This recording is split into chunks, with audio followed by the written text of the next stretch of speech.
자, 이번 영상에서는 이제 50 총선거 이후에 대한민국 정부가 들어서고 그 이후 이승만 정부 시기에 있었던 내용을 좀 더 압축적으로 살펴보도록 하겠습니다. 자, 50 총선거부터 실시할 텐데요. 연표도 밑에 쭉 나와 있는데 흐름을 먼저 잡는다라기보다는 이번에는 개별적인 내용을 보고 마무리하는 단계에서 연표를 보도록 하겠습니다. 자, 지난 영상에서 우리가 어디까지 다뤘냐면 광복 이후에 모스크바 3상회의가 열렸고 거기서 한국의 정부 수립을 위한 세 가지 결정사항이 만들어졌습니다. 자, 그 중에 이제 정부 수립을 위해서 미소공동위원회를 개최한다. 그게 두 가지 내용이었고 하나는 이제 신탁통치였는데 미소공동위원회에서 한국의 임시정부 수립을 위해 협의할 단체, 협의에 참여할 단체의 범위를 두고 갈등을 벌였고 결론을 내지 못했다라고 이야기했습니다. 자, 그래서 무기한 휴회되었고요. 정읍 발언이 있었고 그에 대해서 이제 좌우 합작 운동이 일어났고 다시 제2차 미소공동위원회가 열렸으나 협의하지 못했고 이제 유엔에 한국 문제가 넘겨졌고 결국은 이제 선거가 시행 가능한 지역만에서라도 선거를 실시하라라고 해서 1948년 5월 50 총선거가 이제 실시되는 것이죠. 자, 그래서 이제 50 총선거를 살펴볼 겁니다. 1948년 5월 10일이었고요. 대한민국 역사 최초의 민주주의 선거였습니다. 4대 원칙이라고 하는 것이 지켜졌죠. 자, 4대 원칙은 뭡니까? 기본적으로 일정 연령이 되면 선거권을 갖는 보통선거, 그리고 누구나 동등하게 한 표씩 행사하는 평등선거, 그리고 직접선거, 비밀선거가 되겠습니다. 자, 그러나 이 선거에는 단독정부 수립을 반대했던 남북 협상 세력들, 중도 세력들, 그리고 남로당을 비롯한 좌익 세력들은 불참했습니다. 그래서 이승만계라든지 한국민주당계 여러 인사들이 주로 참여했다라고 보시면 되겠습니다. 자, 선거가 치러졌고요. 그 결과 임기 2년에 재헌국회의원 198명이 선출되었습니다. 자, 원래 한반도 전체에서 300명의 국회의원을 선출할 것을 계획했는데 그것은 인구 비례에 따라 나중에 북한에서 선거가 실시된다면 100명을 선출하는 것이고 남한에서 200명을 선출하려 했던 것입니다. 그런데 자, 그 중에서 48년 4월 3일 제주도에서는 4.3 사건이 발생했고 이 4.3 사건이라고 하는 소요 때문에 선거가 제대로 시행되지 못했다라는 것이죠. 그래서 2명의 국회의원을 선출하지 못했습니다. 재헌국회의원 198명을 선출했다. 그리고 이들이 국가의 기틀이 되는 헌법을 제정했기 때문에 재헌국회 혹은 재헌의회라고 표현을 합니다. 자, 그래서 이들은 자신들의 책무에 맞게 헌법을 제정했고 그 헌법이 제정돼서 반포된 날짜가 7월 17일이었기 때문에 이 7월 17일을 오늘날 재헌절로서 우리가 기념하고 있죠. 여러분들은 이제 빨간 날이 아니라서 조금 더 와닿는 게 적을 수 있는데 여러분들이 나이 때, 제가 여러분들 나이 때 재헌절은 빨간 날이어서 방학 전에 하루 쉴 수 있는 꿀 같은 날이었다. 자, 그렇게 50 총선거가 진행됐고 재헌국회가 결성됐고 헌법이 제정됐습니다. 자, 이 헌법이 제정된 이후에 헌법에서는 우리나라를 어떻게 규정했느냐 그것을 봐야겠죠. 자, 헌법 전문에 우리는 대한민국 임시정부를 계승한다, 법통을 계승한다 라고 표현했습니다. 이 말은 정통성을 따른다 라는 얘기야. 우리는 임시정부를 강조한다 라는 얘기입니다. 자, 그리고 국가의 체제를 규정을 해야겠죠. 우리는 국가의 주인이 국민인 민주공화국이다. 그리고 권력 분립 제도를 채택하는데 삼권 분립을 채택한다.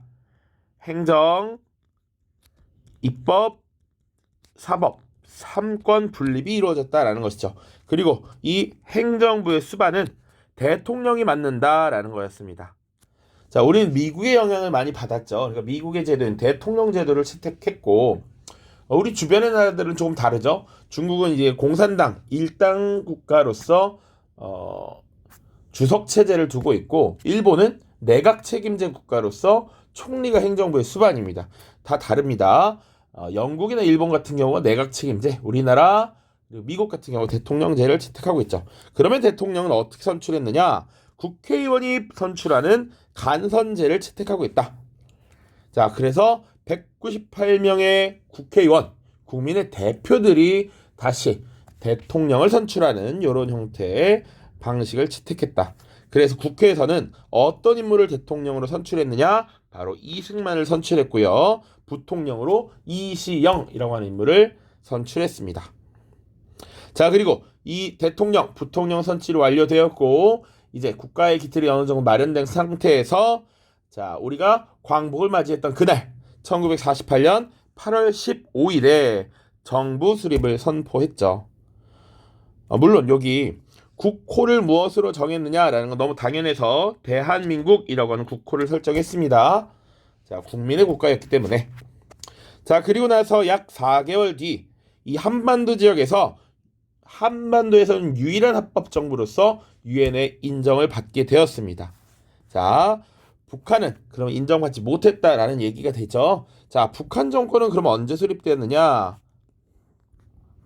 북한 정권은 1948년 9월에 수립이 됩니다. 우리 정부 수립 바로 직후라고 할 수 있어. 그럼 우리가 속도가 빨랐고 능력이 좋아서 그랬느냐? 솔직히 그건 아니고요. 북한은 이미 조선 건국준비위원회 당시 만들었던 인민위원회가 있고 이 인민위원회를 총괄하는 북조선 임시인민위원회라는 걸 만들어서 이미 사실은 정부의 역할을 수행하고 있었습니다. 그것이 1946년인데 이때 사실 이미 정부의 역할을 수행하고 있었고 분단의 책임을 피하기 위해서 사실은 이런 기구를 두고 있다가 남한에서 정부가 수립되자 그 이후에 정부 수립을 선포했다라고 보시면 되겠습니다. 책임을 남한에 돌리기 위한 이런 조치였다라고 생각하시면 돼요. 자, 그래서 지금 50총선과 대한민국 정부의 수립 과정 받고 필요한 내용 교과서는 한 번에 몰아서 보겠습니다. 자, 그러면 그 이후 어떻게 되었는가를 봐야겠죠. 자, 정부가 수립된 이후 재헌국회의 활동 살펴보도록 하겠습니다. 재헌국회는 일반적인 국회의원들과는 다르게 임기가 2년이라는 것이 특징이었고 그리고 헌법을 제정하는 기본 임무 외에도 사실은 국회로서 나랏일을 수행을 해야겠죠. 입법 활동을 하는 겁니다. 자, 이 입법 활동을 하는데 가장 대표적인 것 두 가지가 있다라고 보시면 돼요. 하나는 우리가 일제강점기 35년을 지내오면서 여러 반민족 행위자들이 있었다라는 것이죠. 이들을 처벌하는 문제 정말 중요하지. 요거 한 가지가 될 것이고 두 번째는 일제 35년을 거치면서 일본인들이 많이 유입되고 아니면 이 반민족 행위를 통해서 부를 축적한 사람들이 넓은 땅덩어리를 가지고 사람들에게 농지를 빌려주면서 호의호식하는 이런 모습들이 나타났다는 것이죠.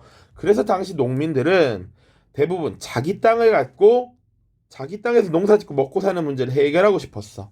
그래서 농지개혁을 통해서 일반적으로 농사 짓는 사람들에게 자경지를 주는 것이 핵심이었다라는 거지. 자, 그래서 두 가지를 볼 거고요. 자, 2년간의 활동 중에 대표적인 두 개를 보면 됩니다. 첫 번째, 배경 보시죠. 반민족 행위자 처벌을 위한 노력. 이런 노력들이 나타난 배경은 심플하겠지. 광복 직후에도 사실은 이 친일파들 청산해야 한다라는 말이 주기적으로 계속적으로 반복적으로 나왔습니다. 그러나 실제로 광복 직후에 이들을 처단하지 못했다라는 거죠. 왜 그랬느냐?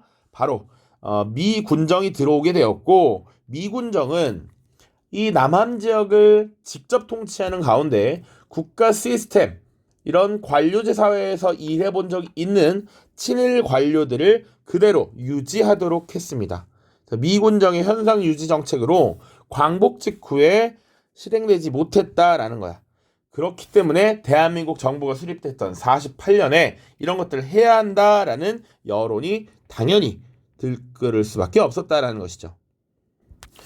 자, 그래서 재헌국회에서는 이들을 처벌하기 위한 법안을 만들게 됩니다. 그것이 반민족행위 처벌법이라는 것이 되겠고, 이 반민족행위 처벌법에서는 그러면 이런 것들을 규정했겠죠. 반민족행위자란 누구인가? 그리고 이들은 어떤 잘못을 했고, 어떤 잘못을 했을 땐 그에 해당하는 어떤 처벌을 받을 것인가를 규정할 겁니다. 그런데 그것들을 찾아내기 위한 조사위원회가 먼저 만들어져. 그래서 반민족행위 특별조사위원회, 줄여서 반민특위라고 하는 것이 설치됩니다. 그래서 대표적인 친일 활동을 벌인 노덕술, 최남선, 이광수, 그리고 우리 교과서에 박흥식 이런 인물들이 나와 있는데 이들을 체포하고 조사했다라는 것이죠. 자, 노덕술은 친일 경찰 출신입니다. 당시 우리 독립운동가를 체포하고 고문하고 이런 치욕을 받게 했던 아주 악질 중에 악질이었어요. 그리고 최남선과 이광수는 이 문화예술 파트에서 이미 언급된 적이 있는데 조선의 천재들이었죠. 조선의 지식인들이었고 자신의 지식을 이런 친일 행위, 반민족 행위에 활용함으로써 우리 민족을 이 일본의 침략 전쟁에 지금 빠뜨리게 하는 이런 모습들이 나타났습니다. 자, 그래서 이 제헌국회에서 만들어진 반민법, 그 근거로 만들어진 반민특위에선 여러 친일 행위자들을 조사하고 체포하고 영장을 청구하고 재판을 하기에 이릅니다. 그런 재판의 사례가 영화에도 하나 나와 있는데 바로 영화 암살의 총알 자국 2개 보이시죠? 그런 게 있습니다. 자, 그런데 사실은 그에 대한 처벌이 제대로 이루어지지 못했다라고 하는 것이 결과입니다. 왜 그랬느냐? 이승만 정부는 이들을 처벌하고 하는 것에 굉장히 소극적인 모습을 보였고 협조를 하지 않았다라는 것이죠. 왜 그랬느냐?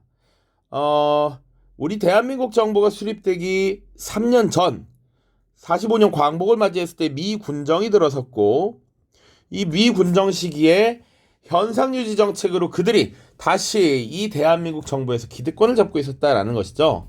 그래서 미군정 시기 기득권을 유지했던 이 친일파들은 이승만을 지지하면서 반공주의자로 우디르급 태세 변환을 하고 여전히 자신은 애국자다라는 식으로 이 모습을 보였고 이승만을 적극 지지했기 때문에 이 이승만은 사실 그들을 적극적으로 뭔가 제어하기 어려웠다. 이들을 처벌하기 어려웠다라는 것이죠.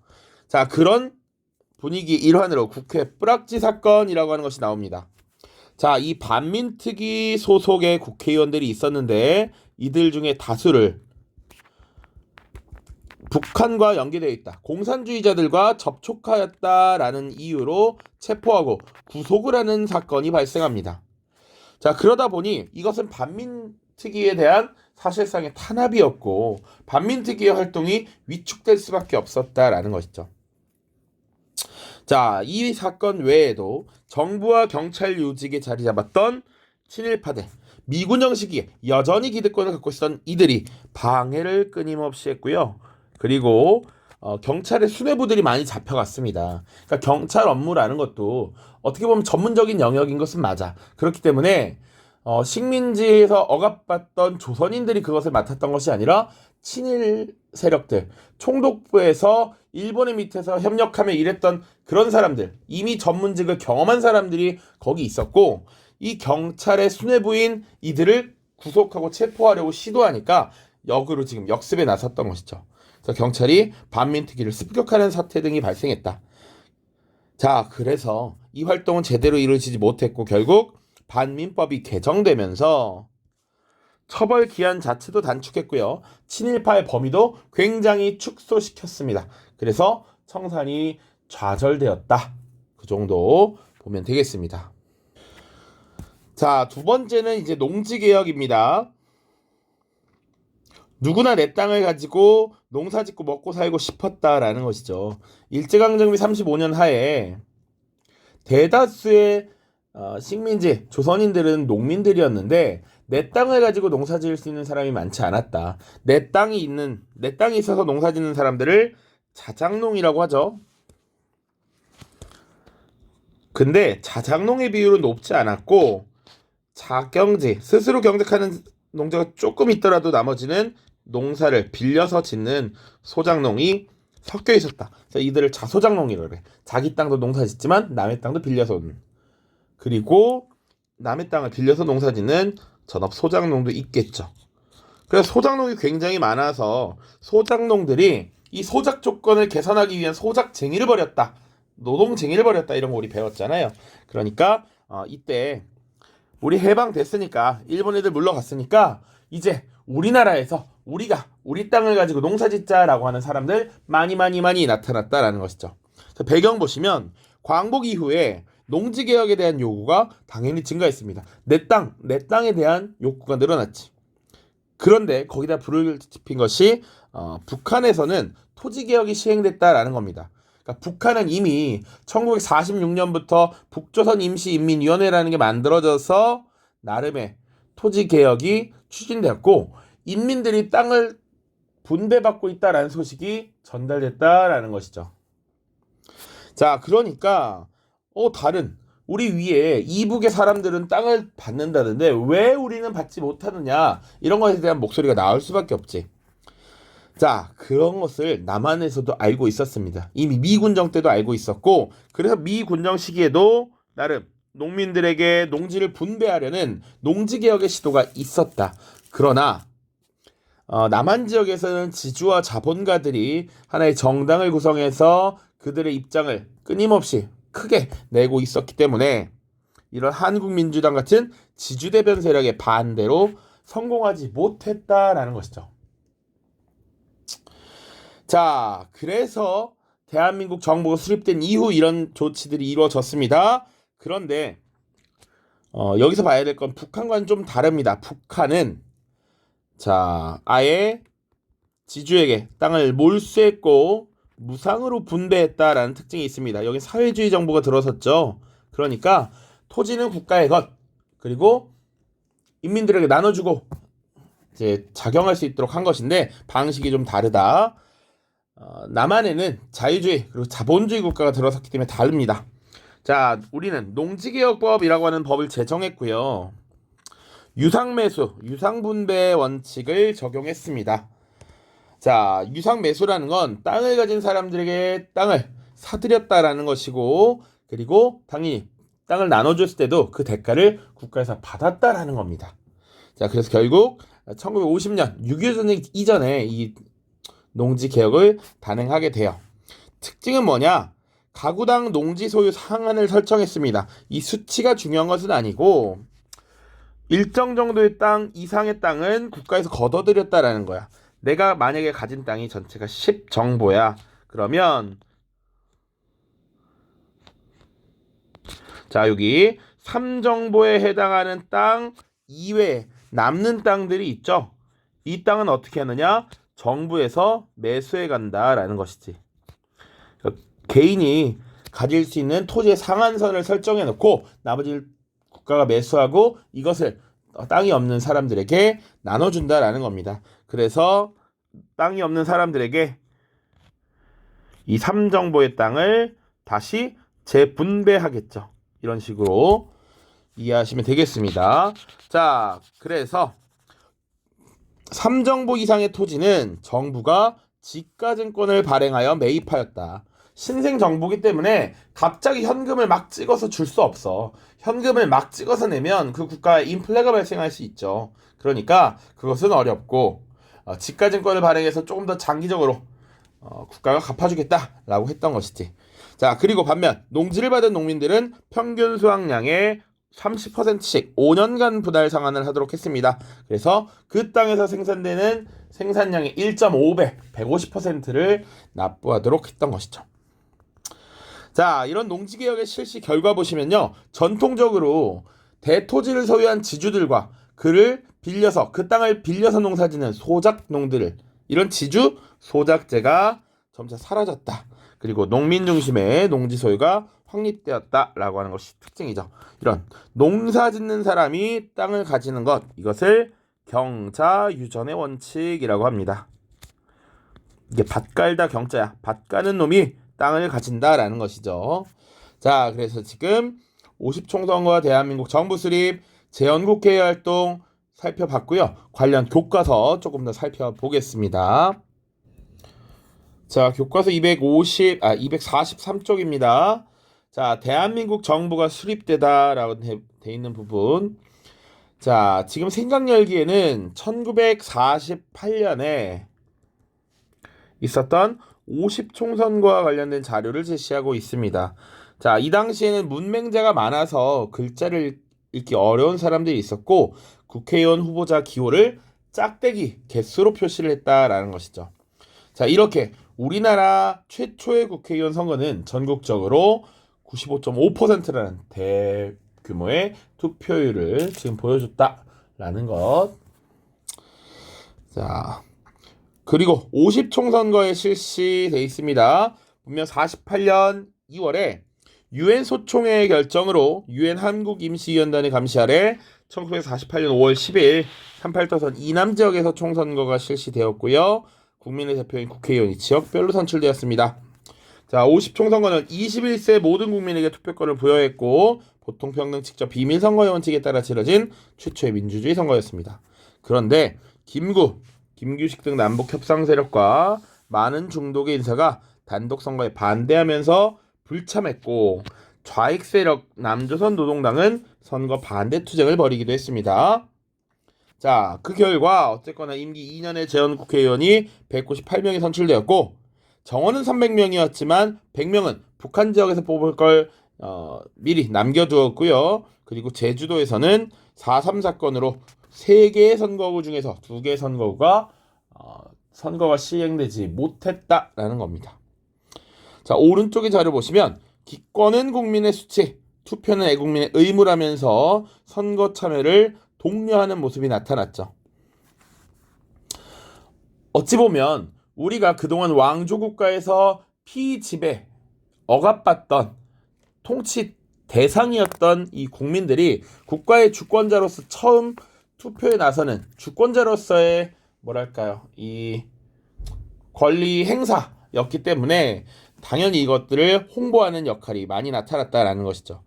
자, 그러면 50 총선거 직후의 정치 세력 동향은 어떻게 되었느냐? 아직 정당 정치가 많이 발달하기 이전이었기 때문에 무소속이 가장 많았다. 분포도를 보겠습니다.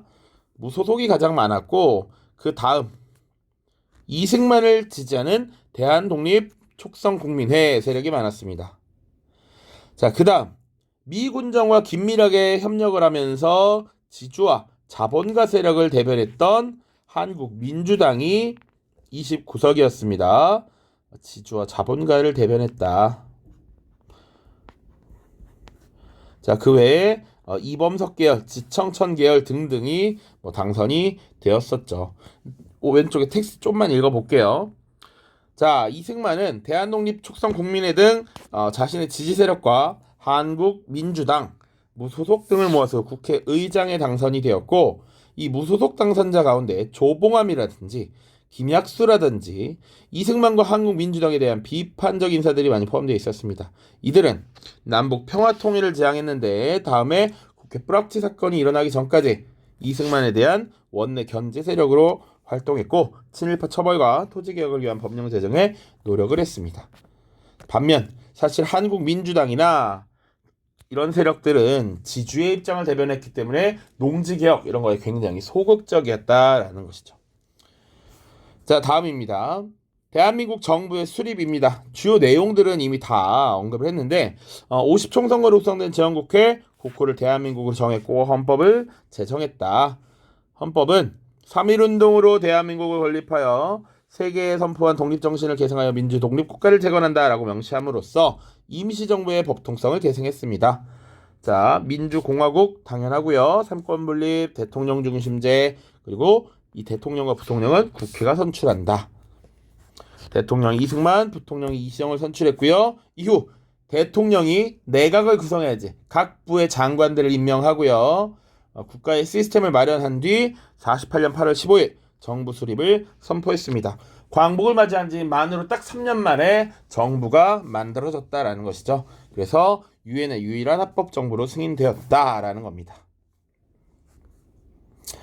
자, 자료에 임시헌법과 제헌헌법이 있는데요. 1919년 9월 11일에 만들어진 임시헌법은 뭐냐?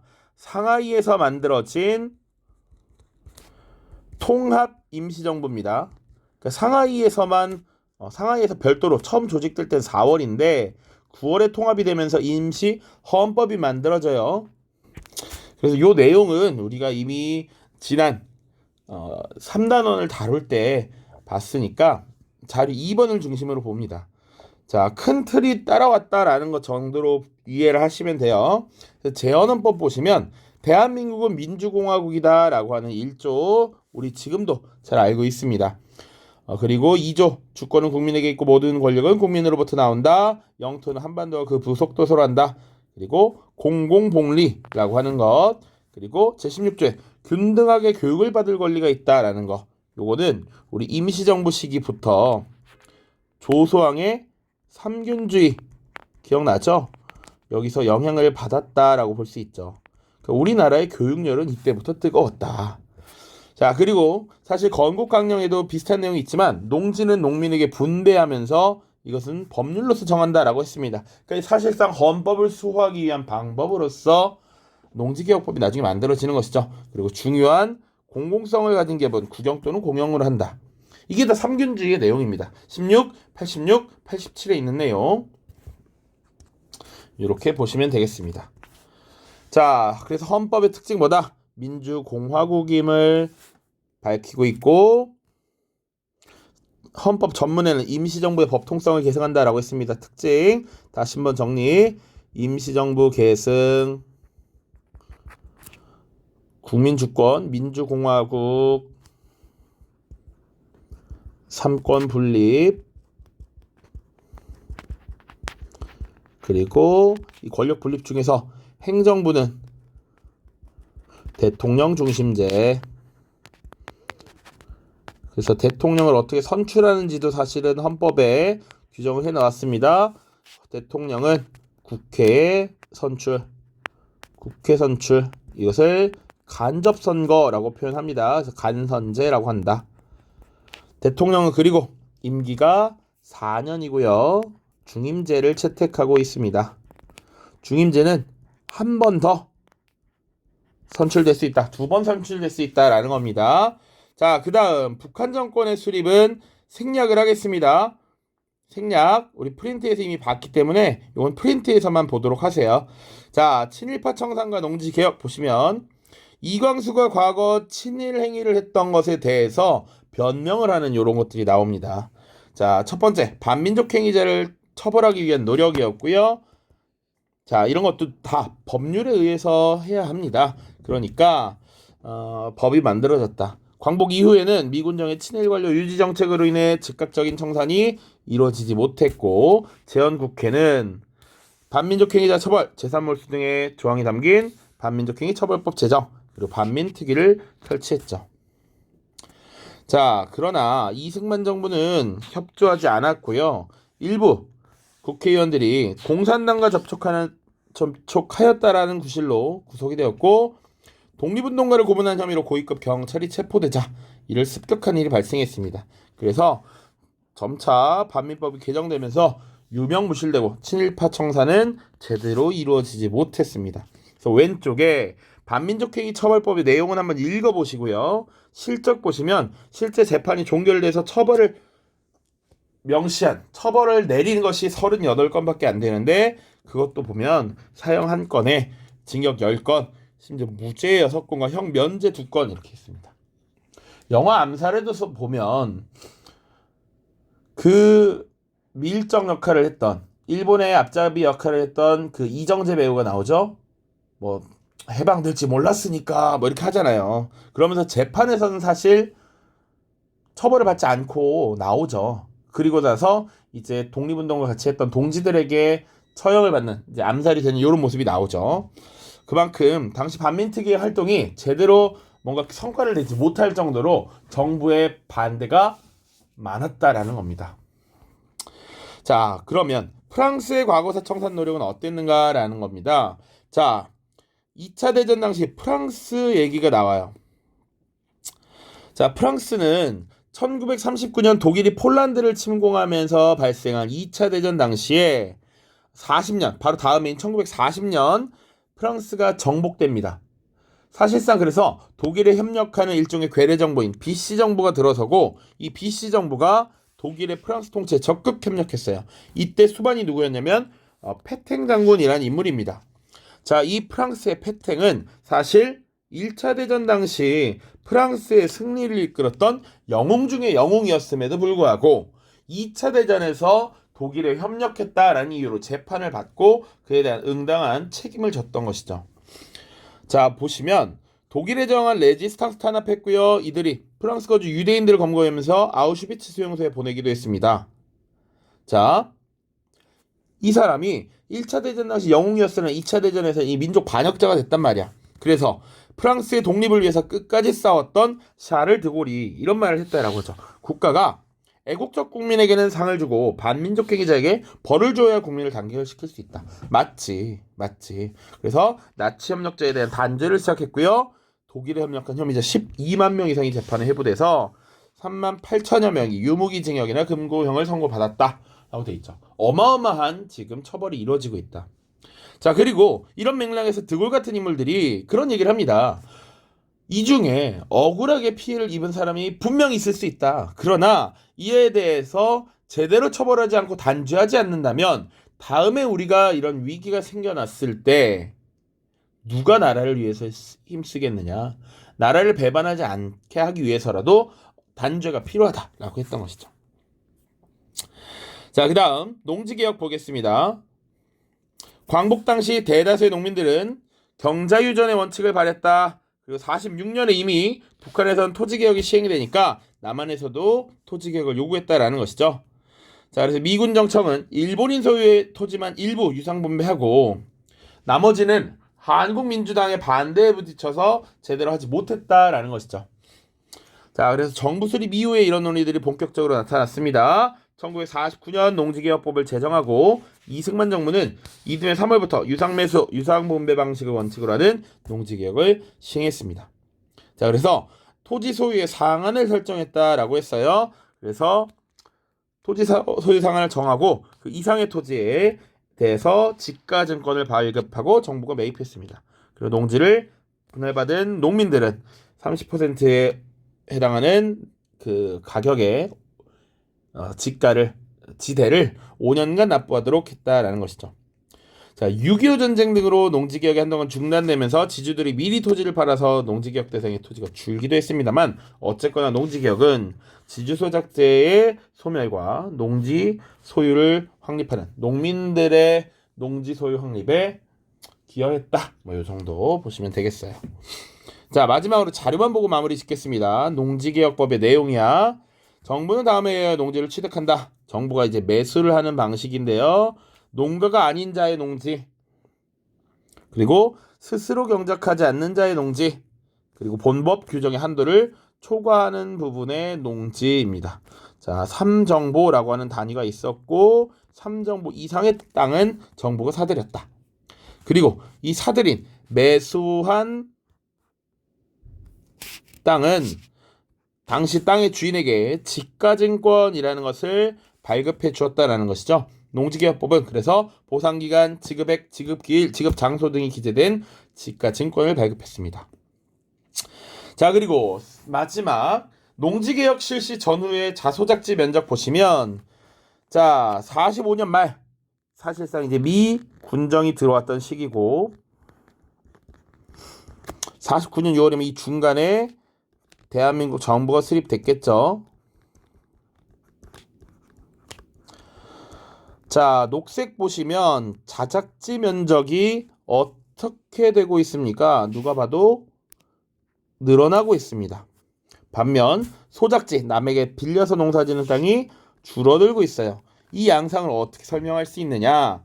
자, 요 미군정 시기에도 일부 일본인 지주들의 땅을 농민들에게 나눠주었다라고 했어. 그리고 나서 본격적으로 49년 6월 이때가 농지개혁법이 시행됐습니다. 그 이후의 변화는 어떻게 봐야 돼? 그러면 농지개혁의 영향으로 이것은 다 농지개혁의 영향으로 자작지가 늘고 소작지가 감소하면서 지주 소작제가 소멸하고 있다. 라는 것이죠. 이렇게 설명을 할 수가 있겠다. 그쵸? 자, 일단 영상 여기서 마무리하고요. 그 다음 영상에서는 이제 6.25 전쟁 그리고 6.25 전쟁 이후 이승만 정부 시기의 정치 변동 살펴보도록 하겠습니다. 안녕.